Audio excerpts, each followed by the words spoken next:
కిమ్స్లో రక్తదాతల దినోత్సవం. రక్తదానం చేసి ప్రాణదాతలు కావాలని స్థానిక కిమ్స్ ఆసుపత్రి సూపరింటెండెంట్ డాక్టర్ సుబ్బారావు పిలుపునిచ్చారు. శుక్రవారం ప్రపంచ రక్తదాతల దినోత్సవాన్ని పురస్కరించుకొని రక్తదాన శిబిరాన్ని కిమ్స్ ఆసుపత్రి నందు కిమ్స్ విద్యార్థులతో నిర్వహించారు. సందర్భంగా ఆయన మాట్లాడుతూ రక్తదానం చేసి ప్రతి ఒక్కరూ ప్రాణదాతలుగా నిలవాలని ఆయన సూచించారు. ప్రపంచ రక్తదాతల దినోత్సవం సందర్భంగా కిమ్స్ మెడికల్ కాలేజీ ఆసుపత్రిలో కిమ్స్ వైద్య కళాశాల విద్యార్థులు రక్తదానం చేశారన్నారు. ఈ సందర్భంగా ఆసుపత్రి సూపరింటెండెంట్ డాక్టర్ సుబ్బారావు వైద్య కళాశాల విద్యార్థులను అభినందించారు. రక్తనిధి కేంద్రం వైద్యాధికారి డాక్టర్ పిఎస్ శర్మ మాట్లాడుతూ అన్ని దానాల కంటే రక్తదానం గొప్పదని, తద్వారా ఆపదలో ఉన్నవారికి పునర్జన్మను ప్రసాదించవచ్చునన్నారు.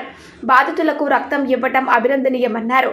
తలసేమియా వ్యాధితో బాధపడుతున్న చిన్నారుల కోసం యువత స్వచ్ఛందంగా ముందుకు రావాల్సిన అవసరం ఉందన్నారు.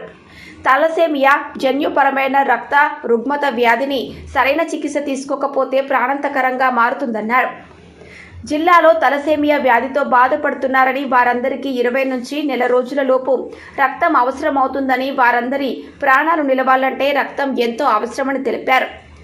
రక్తం అవసరమైన ఆపదలో ఉన్న వారికి మాత్రమే రక్తం విలువ తెలుస్తుందని పేర్కొన్నారు. రోడ్లు, యాక్సిడెంట్లు, ఇతరాతర సమయాల్లో రక్తం సకాలంలో అందక ప్రాణాలు కోల్పోయిన సందర్భాలు ఉన్నాయని తెలిపారు. ఆరోగ్యవంతులైన వారు ప్రతి 3 నెలలకు ఒకసారి రక్తదానం చేయాలని సూచించారు. కార్యక్రమంలో పాల్గొనడం సమాజం పట్ల వారికున్న బాధ్యతకు నిదర్శనమన్నారు. ఆస్ట్రేలియాకు చెందిన ప్రముఖ శాస్త్రవేత్త కార్ల్ ల్యాండ్ సిస్టర్ జ్ఞాపకార్థం మరియు గౌరవార్థం జూన్ 14న రక్తదాన శిబిరాలు ప్రపంచవ్యాప్తంగా నిర్వహించడం జరుగుతోందన్నారు.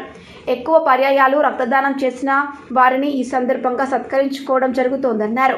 ల్యాండ్ స్పీకర్ రక్త వర్గీకరణ, బ్లడ్ గ్రూప్ చేసిన మహోన్నతమైన వ్యక్తి అన్నారు.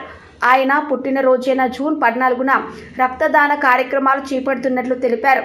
ఈ కార్యక్రమంలో కిమ్స్ వైద్య కళాశాల వైద్యులు దివ్య, జ్యోతి, ప్రసన్న తదితరులు పాల్గొన్నారు.